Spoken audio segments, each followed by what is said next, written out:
Hey everybody, welcome to Flak and welcome to Hollywood. Actually, I mean, you guys don't know where we are. We could be anywhere. But we are actually very close to Hollywood. We're about 20 miles, something like that, from Hollywood. So I've been to Hollywood many, many, many, many times. It is certainly not what it used to be. It's unfortunately not up to that level anymore. It's still interesting. There are still a lot of landmarks and things you can see, so it is still Hollywood. The reason I have the background is I have realized that what you guys are looking at podcasts to do is to distract you from everyday life and things that are going on. So that's what I'm going to try to do. Give you some background on some other things that are going on, and those are kind of critical things too. Some of these things are not too good. So anyway, as you may notice, there is nobody over there. The reason for that is Melody. Melody had hip surgery and things, and she takes quite a few medicines for pain and things, and sometimes she has a bad reaction to the pills, and I think that's what's going on now. She's not feeling very well. Hopefully, she'll be back with us next. I, fingers crossed. Fingers crossed. So anyway, what I did is I subscribed to something called the Dailies, which you may have heard of. They meant a different thing back like in the 50s and 60s. They meant something a little different. But now it's basically entertainment news. Kind of gives you some background information. So we'll go like, for instance, the most streamed films this week, which we're going to go into streaming here shortly. It may become a very different thing. The on Netflix, it was a movie called Choose Love. I have not seen the film, so I don't know anything about it. Most of these, a couple of them I've seen, but HBO, who we're going to talk about a little later, that's The Flash. I'll be honest with you. I was really looking forward to The Flash with Michael Keaton playing Batman again, and that's all I'll say is it wasn't Michael Keaton. It was just the film altogether. It just wasn't my cup of tea. You may have loved it, and if you did, that's great. But I didn't really care for it. Disney Plus, Guardians of the Galaxy Volume 3. I haven't seen that film either. I'll probably watch that one because I've liked most of the Guardians of the Galaxy. Prime Video is something called Culpa Mia, which I have also not seen. Oh, I have a bone to pick with Amazon Prime. When I subscribed to Amazon Prime, I bought the premium package, which included no advertising. Well, that's changed. Now, in between and at the beginning of anything you watch, there's an ad for other Amazon Prime content. And now, this just started this week. Now, when you're on Amazon, they've got pop-up ads now that come up advertising different kind of products and stuff.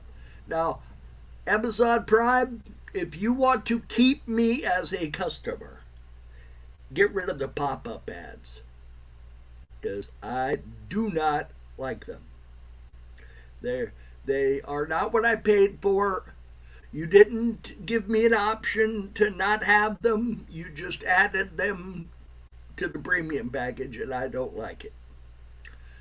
A lot of the Amazon stuff is they're charging you for shipping on things that they never used to. Not everything now is free shipping. Some of the stuff you have to pay a premium.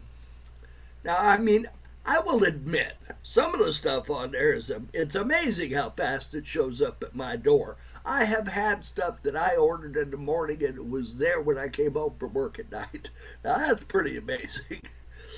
But anyway, you heard my gripes. So anyway, back to the list. Paramount Top Gun Maverick.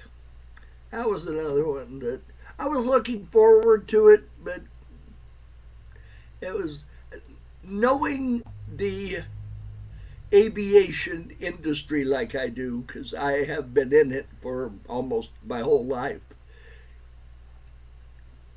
I can see the flaws in the story.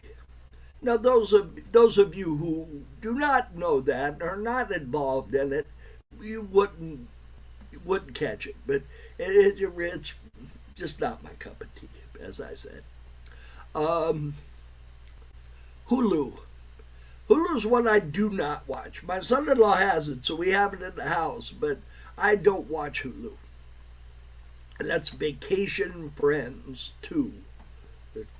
I have no idea. Apple Plus is something called Luck. So now those are films. Okay, now here's the TV stuff. On Netflix, it's something called One Piece, which is another one I am not familiar with. I'm going to start watching these things so I can talk to you about them with at least a little knowledge in here. HBO is something called And Just Like That. Disney Plus, now here's one that I've seen at least the first 2 episodes of. I do not know how to pronounce this. I'm going to have to look it up. Ashoka. It's not easy to pronounce the way it's spelled. All right, I'm sorry. Come on. This is that Anchor camera. It does that every once in a while for God knows why. The Anchor makes good products mostly, except for this stupid camera. And their headphones. Don't buy Anchor headphones. They're junk. They sound great, but within 6 months they'll be in little pieces in your trash can. So, because they fall apart, the plastic on them is brittle and they just come to pieces. So don't buy them. Okay, let's see. Prime Video, The Wheel of Time, which I understand is some kind of a time travel thing. I haven't watched it, but I've seen the credits for it. Paramount, Special Ops Lioness. That actually looks kind of interesting. I may watch that. I'm real choosy about what I watch, but that looks interesting. Hulu, I have no idea what this is. The Chi. No clue. But that's their #1 streamed thing. All right, now, Apple Plus, their #1 streamed item is a TV series that's exclusive to Apple Plus called Invasion. The photography, it's done, what it kind of reminds me of is when Dune, the original Dune, came out in the theaters. It was really dark. A lot of the stuff in the film, you couldn't even see it. When they redid it for television broadcast, they brightened it way up, and it's much better now than it was theatrically.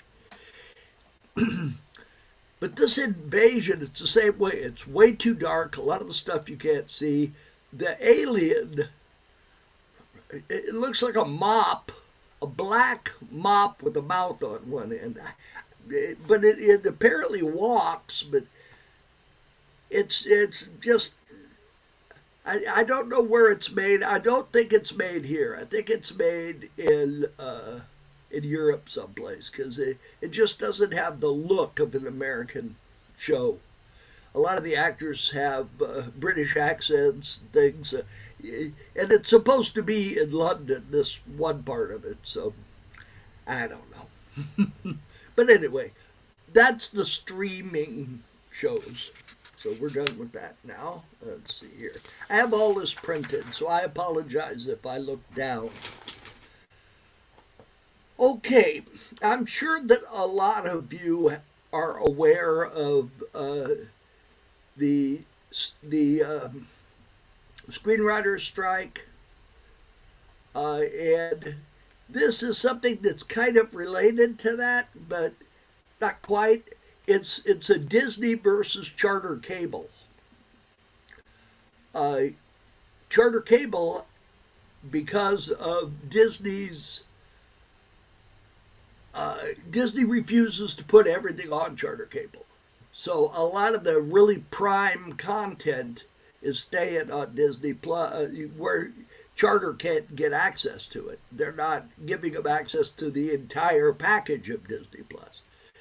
So they're in the middle of a lawsuit. It's a Class A, it's an A-class action lawsuit that's been filed against Charter. So the customers are pissed off at Charter because they can't watch their Disney Plus. But then you have to look at it from Charter's viewpoint. Lord knows what Disney is charging them. This is happening on the cable systems all over the country. I was talking to somebody the other day about, oh, did you see so and so on Channel 5? And well, we don't get Channel 5. It's not on our cable, and that's just come on. You know, that's the problem with streaming. If this stuff keeps happening, what's going to end up happening is all your cable companies are going to go under, because it's going to cost them so much to have content on there that what they're going to charge you is going to be so high. You're going to end up with nothing but streaming. But the streaming companies are having a lot of trouble. Netflix is in serious trouble. Financially, they are in serious trouble. And I'll tell you, you can tell another one of these outfits is in trouble if you are a customer of HBO Max. Take a look at the movies that HBO Max, or Max, which is what they go by now. Take a look at the movies they've got on there. There's just a handful of movies that are current, are recent. And they've got all sorts of, they're like Willy Wonka and the Chocolate Factory. We're talking the Gene Wilder Willy Wonka. You got movies on there that are 20 and 30 years old. And, it's nice that they're there, because I might want to watch that one day. And so it's nice that that's in their content. But that shouldn't be what they're focusing on. Ooh, we have Willy Wonka. Well, Channel 5 has Willy Wonka if you have Channel 5. So I don't know. I don't know what's going to happen with these, but there's a shakeout going right now. One of the lawsuits that's going on is between, let me see the gentleman's name. Oh, Charter stock, just to go back to this, Charter stock is down 7%, and even Disney is down also. Charter was expected to pay Disney $2.2 billion for 2023 alone. $2.2 billion, and that's, come on. I don't know, I'm going to have to get enough. I like this Anchor camera because it narrows the field of view, which makes it easier when you're using a green screen, if you could do that.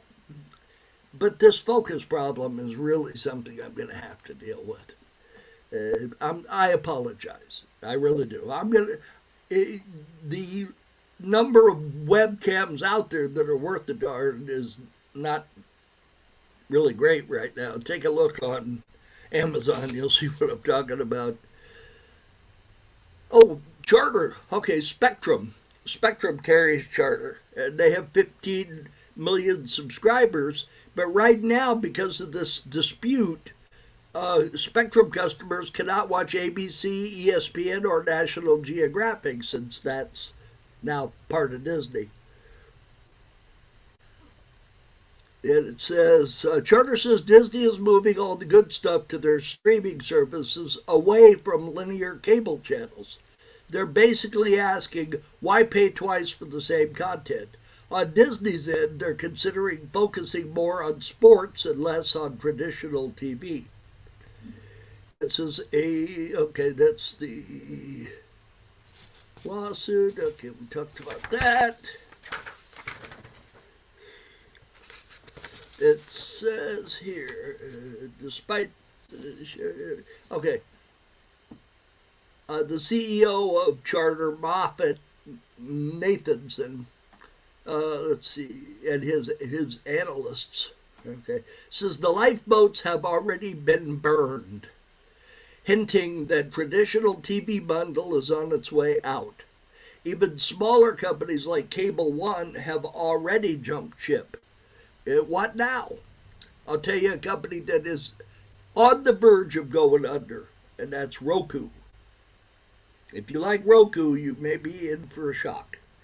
They've laid off 10% of their workforce and cut a lot of their spending. So I think Roku may be in trouble. It says if no deal is made, Charter is eyeing partnerships with Apple TV, Roku, which will help them, and others for new entertainment packages. Meanwhile, Disney is urging Spectrum customers to switch to Hulu Plus live TV and says they've already seen a crazy 60% increase in subscriptions compared to what they were expecting. It says the feud may just be the canary in the coal mine for pay TV, and it's going to have ripple effects through the industry. This is going to be something probably kind of unpleasant. Let's see here. Jeremy Renner's, the mayor of Kingstown, which I know absolutely nothing about and don't know where it's being played at, has been renewed for season 3. So if you're watching that, they're coming back for season 3. Peter Godot, I think it's pronounced, and Eliza Taylor are set as series regulars in Quantum Leap.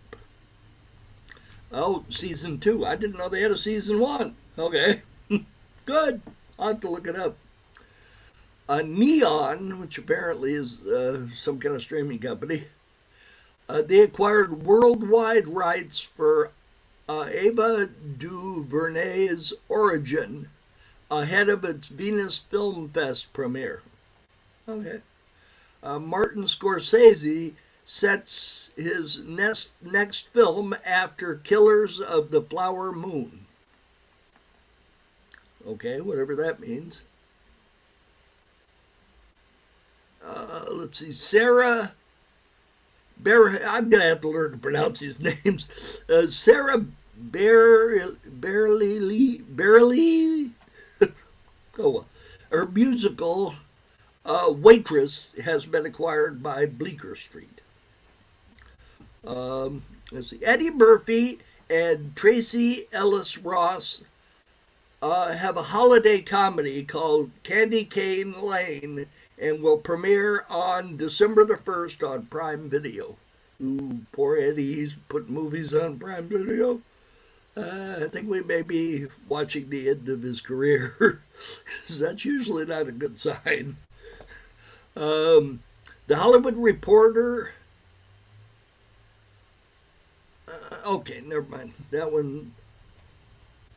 Let's see. Sony's Dumb Money shifts its release dates, starting with the exclusive showings in Los Angeles and New York City on September 15th and going countrywide on October the 6th to avoid clashing with other major releases. Dumb money, I know. Let's see. Theater owners predict a $100 million opening for the Eras Tour concert picture. Okay. Netflix announced that The Crown Season 6 will dive into King Charles III and Camilla Parker Bowles' 2005 royal wedding. Let's see. Bill Maher criticizes some aspects of the WGA strike on his podcast club, Random. So, let's see here. That's all on that page.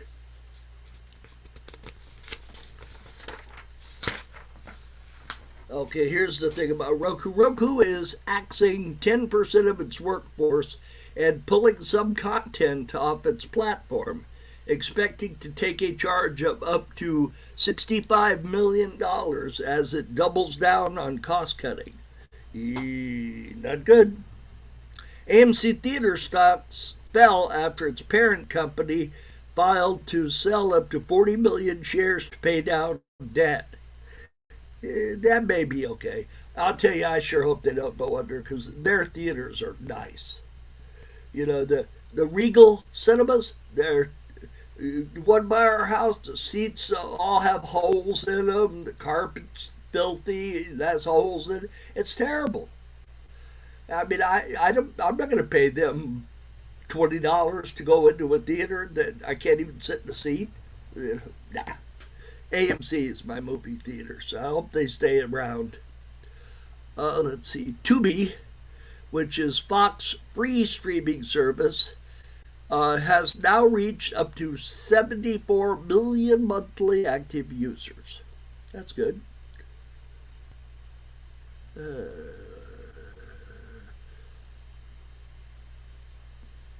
Okay, the Federal Trade Commission is suing Amazon in an antitrust lawsuit. That's not going to be good. These antitrust lawsuits, they never benefit the people. They don't. They never been. When they broke up Bell Telephone, your phone service has never been worse than after they broke up Bell Telephone. Bell Telephone, your phone worked. It was beautiful. They came out and gave you a new one if you needed one. The service was great. As soon as they come in with that antitrust stuff and broke up Bell Telephone, I got rid of my phone service because we lost our phone service. That's something that never happened with Bell Telephone. That phone worked every day. But Frontier Communication, this entire area lost their phone service for a couple of days because something to do with squirrels or something. But I mean, that's nuts. When you pay all that kind of money and you don't get anything for it, that's why I got rid of my phone service. Let's see here. Comcast and Disney have fast-tracked their Hulu sale talks to September 30th. Comcast CEO Brian Roberts was hinting that Hulu is worth way more than the previously estimated $30 billion. I don't know about that. U.S. advertising revenue is set to grow 5% in 2023, but the national TV sector is grappling with what some call an existential crisis. In other words, they're coming to an end. Netflix is ramping up its global content game with a focus on local language shows. Now, what that means, I have no idea. I guess I'll have a lot of different versions. And a growing presence in mobile gaming. Let's see. Warner Brothers Television Group has suspended overall deals with top creatives like J.J. Abrams, Greg Berlanti and Chuck Lorre due to the ongoing WGA strike. A record number of Hollywood workers are facing evictions and seeking rent assistance amid the strikes. That's terrible on people. You know, it's the little guy that gets hurt in these things, not the studios. The Entertainment Community Fund has now distributed more than $6 million, which is nothing, in financial assistance to industry workers since the start of the strike. Disney Plus ad plan is available for just $2 per month. So if you want ads, there you go. I do not have ads. I love Disney Plus. The content, but the service works pretty good. So let's see. What else do I have to tell you about?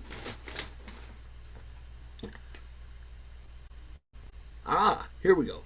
Aaron Paul, who was on Breaking Bad, is upset with Netflix because Breaking Bad is one of their top shows and he does not get a dime in residuals. Whereas regular TV, the way it used to work, was originally, the first 13 episodes, originally there were no residuals. Then once residuals came into play, the first 13 broadcasts of whatever you were in, you got paid. And after that, it could run forever and you never got another dime. Then they changed it to where the residuals continue, but I think they ramp down as time goes on. But there's always something. But that's broadcast TV. Streaming, they've never ironed that system out. Well, they're gonna now because he's suing. So, him and other actors, that the contract was originally signed before streaming took off. And he wants Netflix to adapt the old deals so that the actors make something. Says it needs to be renegotiated. WGA East faces election amid membership structure changes and the ongoing strike. In the midst of labor disputes, the Writers Guild of America is heading into a rather pivotal election. It isn't just any election, it's the first since they overhauled their membership structure by splitting their members into 3 groups: people who write for movies and TV shows, news writers, and those who focus on online stuff. The restructuring has been a somewhat contentious issue within the Guild, sparking debates about the potential financial impact of the lower paid digital writers on the Guild's pension and healthcare funds. They're also introducing new leadership roles that are specific to each of these groups. The big question is, can they all get along under one big WGAE umbrella? Let's see, next story here. Warner Brothers Discovery faces up to $500 million earnings dip in an SEC filing. That the Discovery has publicly disclosed that these ongoing strikes by actors and writers are going to cost them. We're talking somewhere between $300 and $500 million in losses this year. On the flip side, they're expecting to still make a cool $5 billion from other stuff, thanks to movies like Barbie. Originally they thought these strikes would be over by September, but they're no longer so hopeful. Now they're redoing their financial plans while still trying to work things out with the striking workers. So it's looking more and more like this drama may stick around till the end of the year. Okay. Come on. I just talked to you about Barbie. Now, My granddaughter wanted to go see Barbie.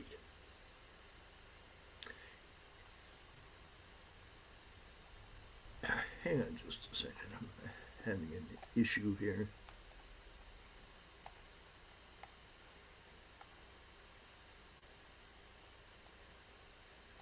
I don't know what's going on. Hang on just a second. Ah. Hang on.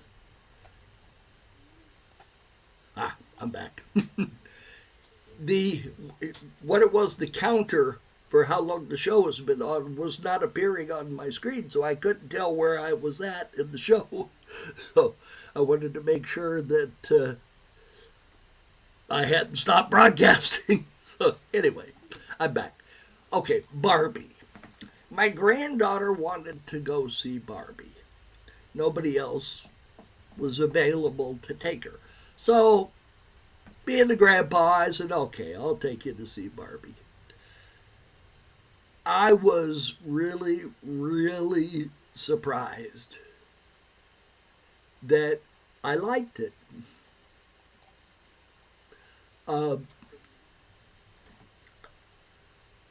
It was very clever. And it wasn't just aimed, in fact, it wasn't aimed at children at all.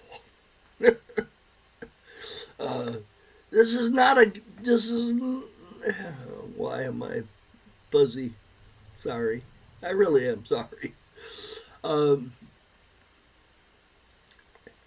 film is not really geared for children. I mean, there's nothing in it that's, you're not going to go running out of the theater with your kid in tow. But it's got more of an adult leaning. The funny is, there's two things. The beginning of the show, I'm not going to go into real details so that you'll, still be able to go see it. But the beginning of it is an homage to 2001: A Space Odyssey. Believe it or not. When you see it, you'll see what I'm talking about. And there's one scene that was very funny, but it was adult. Barbie and Ken, one of the Kens, in Barbie Land, they're all Barbie, and they're all Ken. So, one of the main Barbie of the movie and Ken go to the real world. And because Barbie Land is deteriorating and they come here to try to save it. So they're walking along and there are a bunch of these stereotypical construction workers sitting taking a lunch break. And they're all hooting at Barbie. And so Barbie walks up to them and says, I have to tell you, something to that effect. I have to tell you that I do not have a vagina. And then she points at Ken and she says, and he does not have a penis. So, and I look over at my 8-year-old granddaughter and she's laughing. And I said, okay, I guess she wasn't shocked. So, kids are at a different level than they were when I was a kid. I would have been tremendously embarrassed had I heard those words in front of my grandfather. But like I say, it's changed. But it was very funny. And there were quite a few other scenes that were funny. There was one, I don't remember the actress that plays Barbie. I apologize. I don't remember her name. But there's a scene in the movie where Barbie's in this place because she doesn't feel pretty anymore. And she was supposed to be, Barbie's supposed to be perfect. So she's kind of upset and she's talking to like a counselor about it, and you hear someone's voice who is not one of the people in the scene. It's like a narrator, and there was no narrator in the film. And you hear somebody say, well, I guess they picked the wrong actress in, and then they said the name of the actress for this film. So, where was that coming from?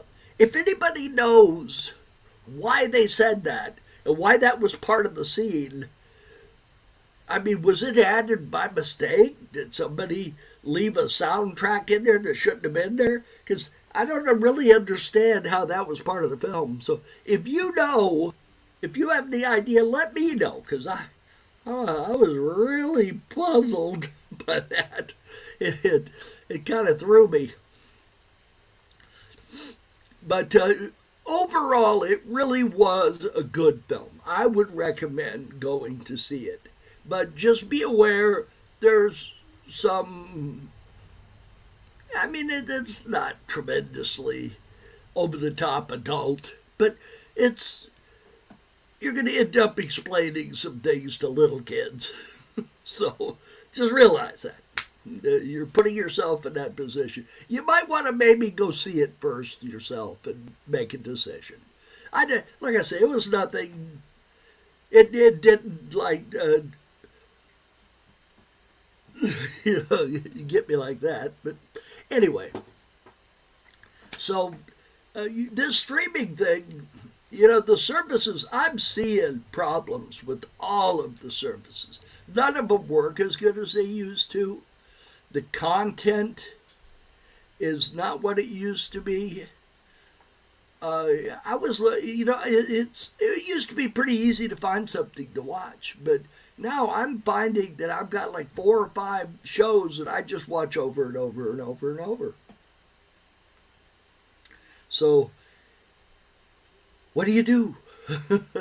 Because I don't want to go into politics. That caused us problems a while back, but there is some content that I personally just don't like.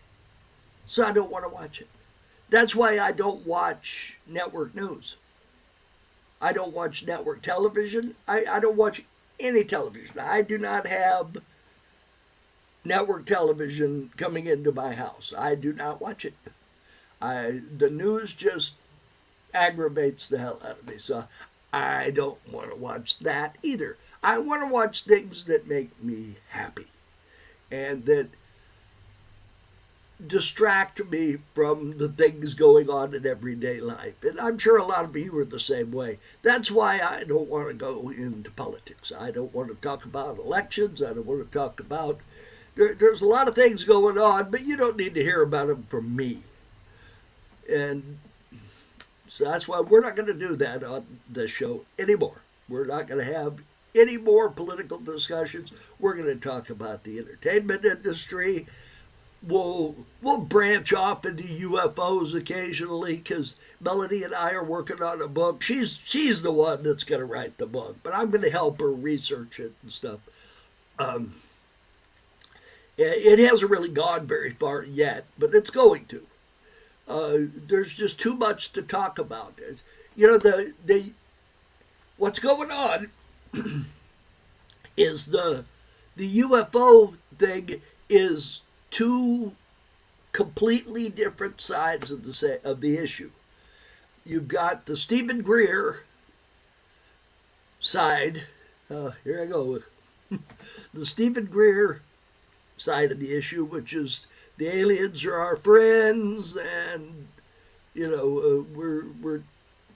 want them to come and help us, and then you've got Lou Elizondo, who supposedly is some kind of government guy who has left the government and is trying to tell us how evil and violent the aliens are. And I don't think that's... I think if the aliens really... If there are aliens... if there are aliens, I think if they wanted to do us damage, uh, we'd be damaged already. Because they've showed abilities in their technical abilities in their ships and so forth that if they wanted to attack us, there's not a damn thing we could do about it. And I think that's just the case. And so I tend to lean more in the Stephen Greer camp. Now, I don't believe the sitting on the mountaintop and meditating is going to bring aliens to talk to me. I don't know about that. But, and that's one of the things Stephen Greer goes into and talks about. And I don't think that's true. Now, somebody in between those two groups who's tried to stay away from getting involved in both of those is Bob Lazar. Now, they're trying to say, oh, he's nuts, he's not really a physicist. There's a film he has on Area 51 where at the very beginning of it, he comes driving up in a Corvette, gets out and talks to the camera. Watch that. And I don't think you'll doubt Bob Lazar is a physicist or a very, very smart man. And George Knapp, who was, he's the UFO media guy in Las Vegas. He's the one that first broke the story of Bob Lazar. And he's done a ton of other shows about Area 51 and so forth. Being in Las Vegas, he would tend to do that. Oh, speaking of the Disney Plus channel, on their National Geographic segment, they have a UFO series. And it's pretty much all, what's her name? Leslie Kane. Yes, it's spelled Keen, but it's pronounced Kane. It makes out that she's the leading media person on UFOs. I'm sorry, but that's George Knapp. I had never heard of her until I saw this video. And now they've taken all sorts of old video and they've plunked her into it. And I think that's been edited. They laid claim that the big disclosure news conference in New York City at the New York Press Club, that was all arranged and done by her. And if you watch the Disclosure movie, now maybe they did two separate news conferences with the same people. I doubt it, but they laid claim that Leslie Kane was the one behind it, and it was Stephen Greer who was behind it. In fact, he spoke at it. If you watch the movie Disclosure, and you'll see what I'm talking about. He is the one behind that. And now, what's funny is I've never heard. He may have. I just may not have heard it. I haven't heard Stephen Greer mention Bob Lazar, and I haven't heard him heard Lou Elizondo mention Bob Lazar. Now, what do you think they would at least talk about the guy? I mean, he's certainly got enough of a place in the UFO genre to where you would think that the guys who are supposedly the big wheels in UFOs, that they would at least mention them. But I don't know. but Bob's kind of tried to hide. He did if you want to see some things, some interviews, he was on the Joe Rogan Experience. And I think he was on Preston Dolly. I always have trouble with her last name. Saffron, I think. If I'm wrong, Dolly, tell me. And they had a segment on Bob Lazar on their show. You should check their show out. It's very good. It's on, I think, right before ours. I think they're on at 11. We're on at 12. So check them out and come over and watch us. I'm hoping very much, we have 14 minutes left. I'm going to hang on here until the end.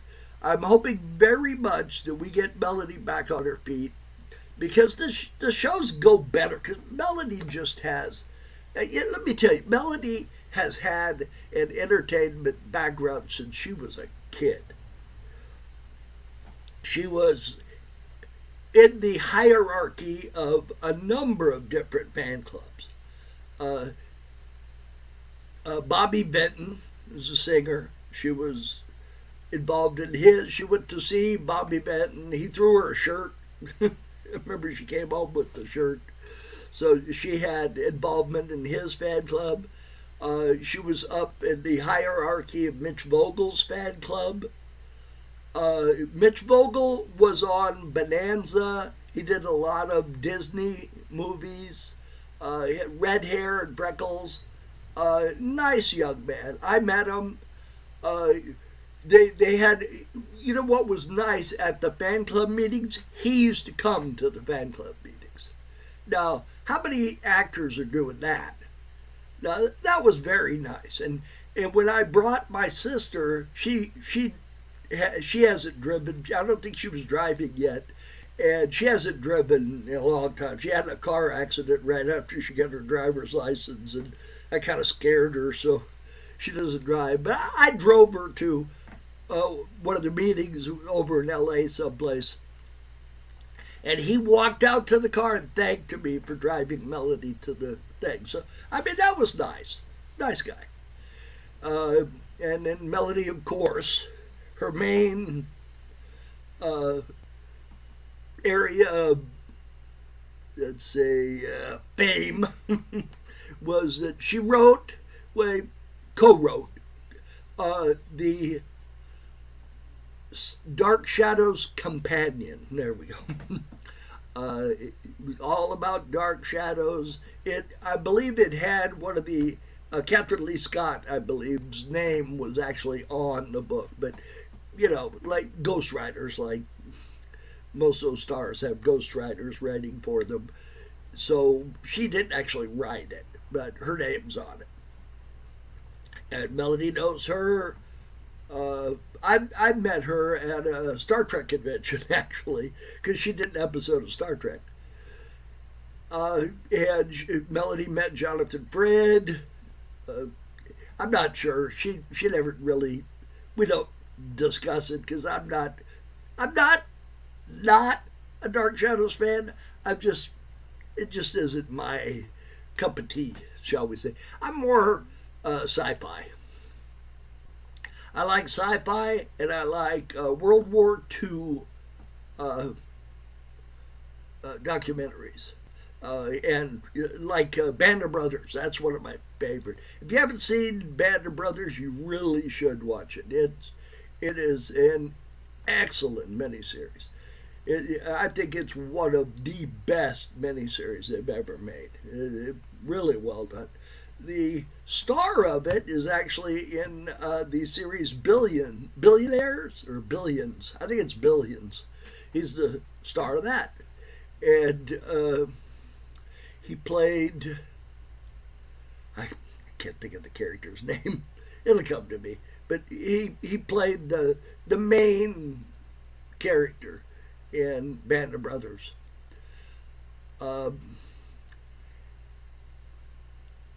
Let's see, I'm trying to think of where I'm going. See, this right here is where it's good to have melody, because I can just turn it to melody and get my thoughts together for the next thing that I want to say. Instead, I get to sit here and go, uh, uh, you know, but nothing serious. We've only got 9 minutes and 30 seconds left of the show. Uh, Unfortunately, we've been stuck on zero for a while. That's unusual. Kim Hull usually watches the show, so I don't know where Kim is today. I don't have any comments, so she's not there secretly. Well, hopefully she'll see it on YouTube. And we get probably 95% of our viewership on YouTube, Instagram, places like that. Twitch.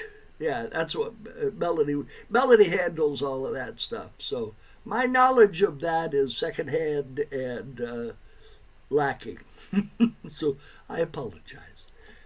Hey, tell me, how do you like the backdrop? I just dug it up right at the last minute, and I thought for the shows where we are going to, we or I am going to stress entertainment news, then it would be good to have that behind me. Although Hollywood isn't everything anymore, but not nearly as much as it used to be. I mean, now so much of the stuff is done in Canada. Some of my favorite shows were done up in Toronto. Battlestar Galactica, the Ron Moore Battlestar Galactica, that was all shot up in Toronto, or in that area. And, well, there were X-Files. A lot of the X-Files was shot up in Canada. It's easier to find remote locations because the population of Canada is not what the United States is. Although we've got plenty of remote locations. I think it's just cheaper to film up there. And I think the Canadian government gives them a kickback. So, yeah, they're in this to make money, not to entertain you. They're in this to make money. Carl's Jr. Carl's Jr. is very good and very expensive. But then again, all the fast food places anymore. I'm not going to mention why. I was about to go into telling you why they were expensive. No. That would be leaning towards political. And nope. I'm going to keep everybody happy. I want you guys to continue watching the show. So we got, what do we got? 7 minutes left. Let's see here. Hang on just a second. Let me see if I can drum something up. Yeah. I am a big fan of a reasonably, well, I'm not going to say new. They've been around 11 years. A shirt company. And they're called Roosevelt's, and they go by the abbreviation RSVLTS, or VLST, sorry. And they must spend a fortune for licensing, because they have Disney shirts, Hanna-Barbera shirts, Nickelodeon shirts, Warner Brothers shirts, you name it. And they've got a bunch of them. And I have 15 shirts right now myself. They're very nicely made, but they're not cheap. They're $70 retail. And there's a lot of these people on Facebook that are under the impression that Roosevelt shirts are Beanie Babies.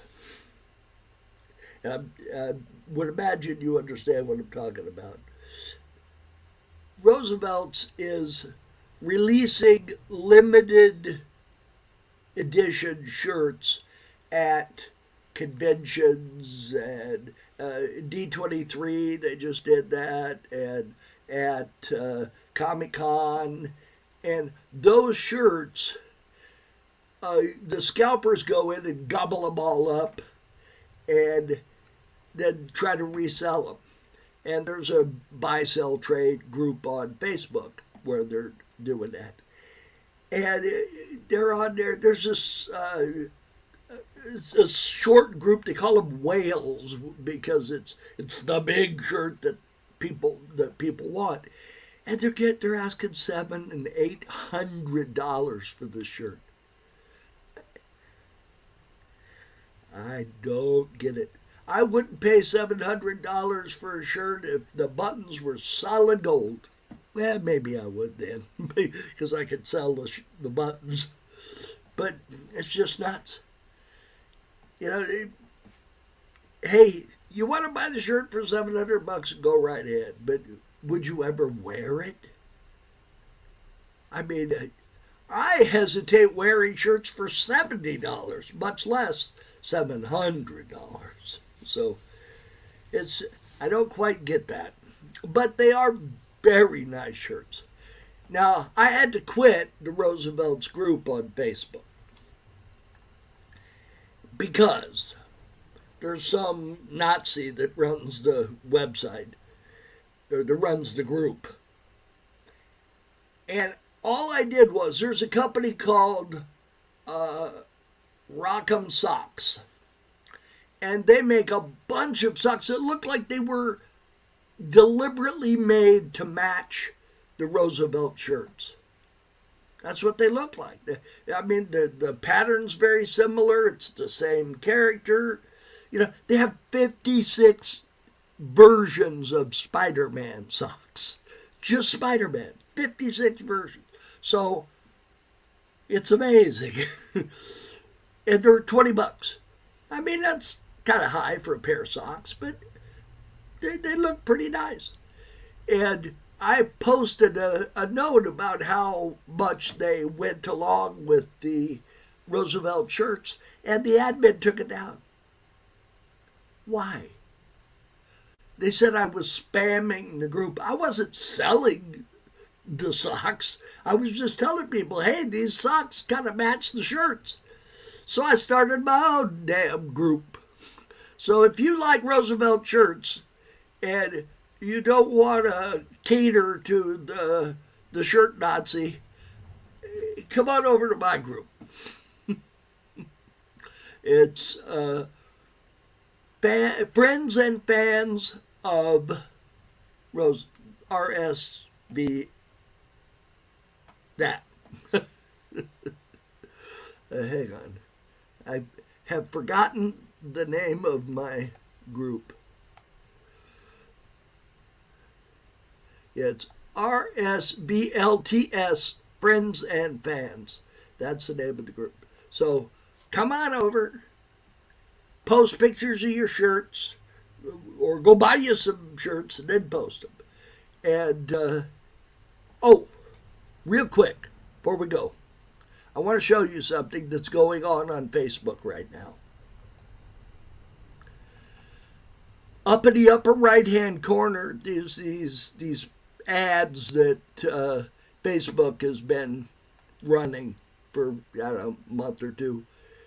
And you'll notice this one is made to appear like the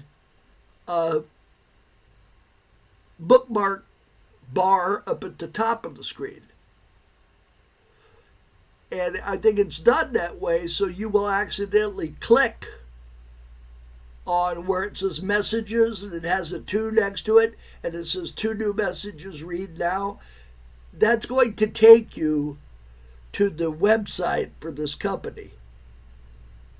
And recently I saw 2 of them up there at the same time for 2 different websites. So watch this because I don't know what those websites are, but they might cause you problems. All right, well, that's the end of the show. We have run out of time. I am actually on Facebook time now. So please tell your friends about the show and come back next week And I'm hoping Melody will be here with me. If not, I'll be here with some more Hollywood crap to tell you about. All right. Y'all take care, and we'll see you next week.